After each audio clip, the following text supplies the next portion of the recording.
Hello degenerates and scrufftards, welcome to the war zone. I'm Skruffy and this is Skruffytalez. And I'm gonna admit I didn't realize we were at this situation where we were at, or where the Ukrainians are at rather. I didn't think Russia had advanced as far as they had. I thought Russia still had a week or so before they would reach the Syrsky line. But as I was looking into it, where are they exactly compared to the Syrsky line? Yeah, we are looking at a situation where Russia has probably managed to bypass the Syrsky line. So let's take a look. So there's been a lot of talk. Now we've been focusing a lot on Pokrovsk and the breach here, and Ukrainian counterattacks and what have you, and Lyman and Kupiansk and elsewhere. And we've always said, watching, this is where Russia keeps advancing steadily, slowly but surely. And truth be told, this is also where you have the Syrsky line. The Syrsky line comes down this way. And I was like, they're not at the Syrsky line yet. So this front line is not really interesting. If you pardon the choice of words here, interesting until Russia reaches the Syrsky line. Will the Syrsky line hold? Right? So, yeah, I've been acknowledging that, yes, this is where they're advancing. But not until they reach the Syrsky line will this really become a point of interest. And here's the thing. I just double checked the maps, and this area just became a point of significant interest. Let me show you. Because I was playing around with the maps trying to figure out where the Syrsky line is located. And take a look. So we have these, what do you call it, lakes up here. And we have border between oblasts. So here, this particular one here, right? And then that means we can follow the oblast, the border here, off here, and now we all of a sudden can figure out where things are, right? Because you have another oblast border here, like so, and here, right here, is where everything, comes together, right? And that is here. So we can see what the Russians are doing. This part here, I haven't been worried because this advance has not yet reached the Syrsky line. But take a look down here. Russia has bypassed the Syrsky line down here, and they're coming around. And as you can see here on the fortification map, if they do make it all the way through here, all of a sudden you don't have as many defensive lines. Now this is an old fortification map where current fortifications have been built and been reinforced. Who knows? I don't know. And hopefully no one makes another map like this to, help out the Russians any more than necessary, right? But clearly, Russia has advanced down here with intent to bypass the Syrsky line. And this is actually what you do. This is what the Germans did to the Maginot line, right? The Maginot line was effective. Germany avoided it at all costs. And we're seeing here that the Russians are doing the exact same thing. Don't attack the Syrsky line head on. Move around it.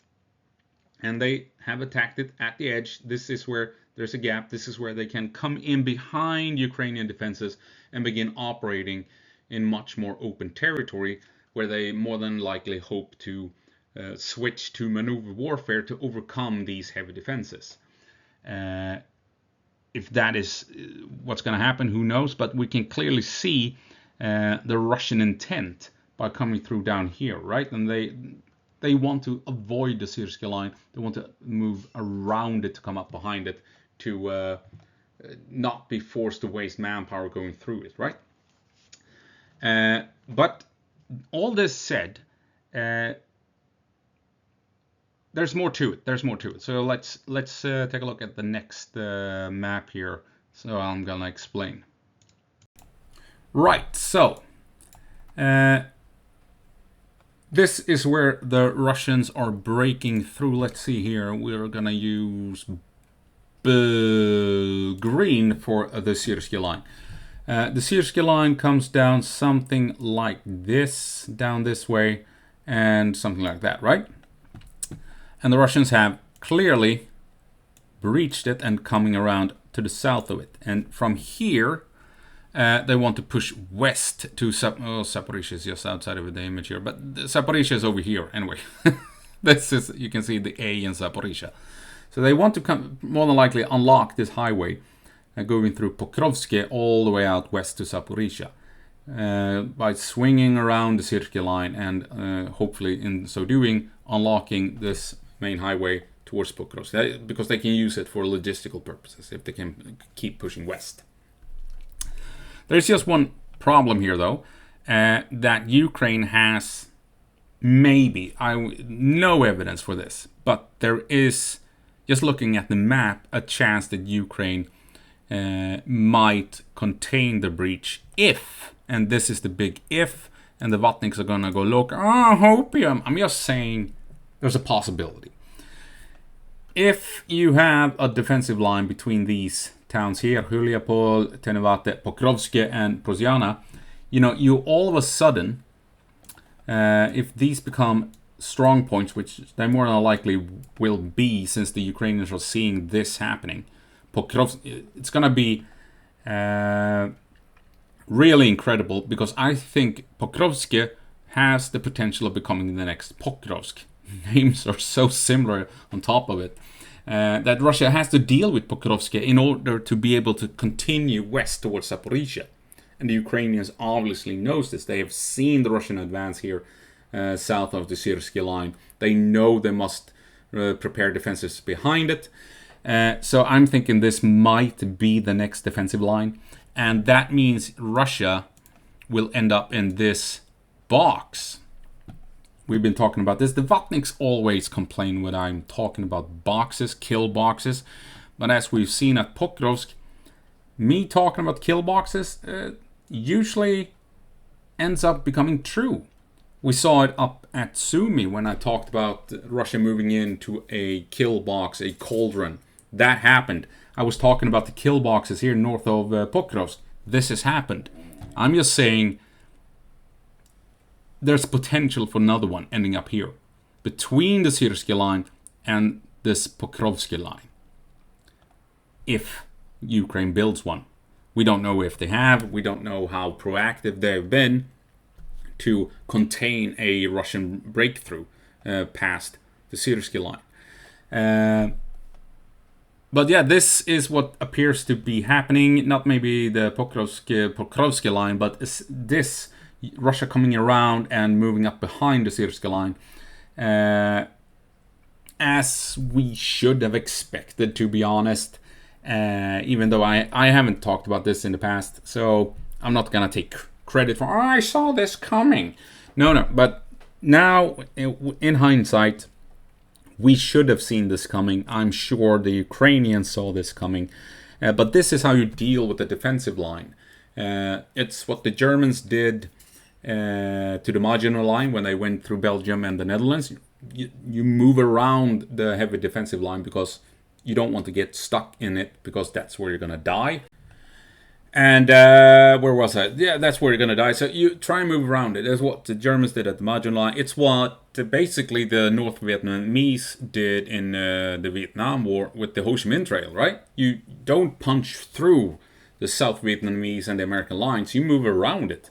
It's what the Allies did in Iraq when the Iraqis built a big defensive line south of in the southern Kuwait, facing the Saudi Arabian border.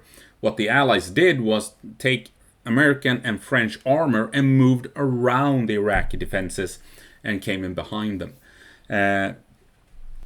So, yeah, we should have expected this. And I'm sure, since the Ukrainians have, actual generals looking at these maps and seeing these updates, they must have seen this coming when the Russians were pushing as hard as they did down here, in this area here.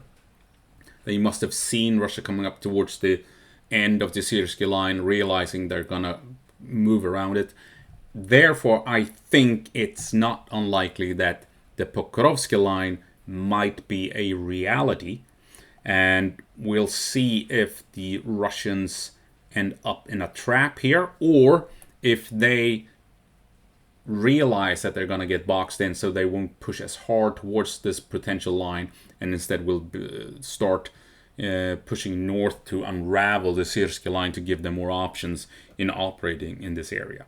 But if the Ukrainians want to stop the Russians from pushing west towards Zaporizhia, I think this line is a likely line, and I think they might hope to trap the Russians maybe between this line and the Syrsky line.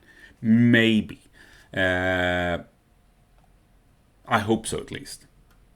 I hope. It might be cope, it might be hope, hopium, copium, whatever. But it seems, I mean, even you Vatniks, you have to admit that since Russia has been advancing down here for so long, the Ukrainians must have seen this eventuality,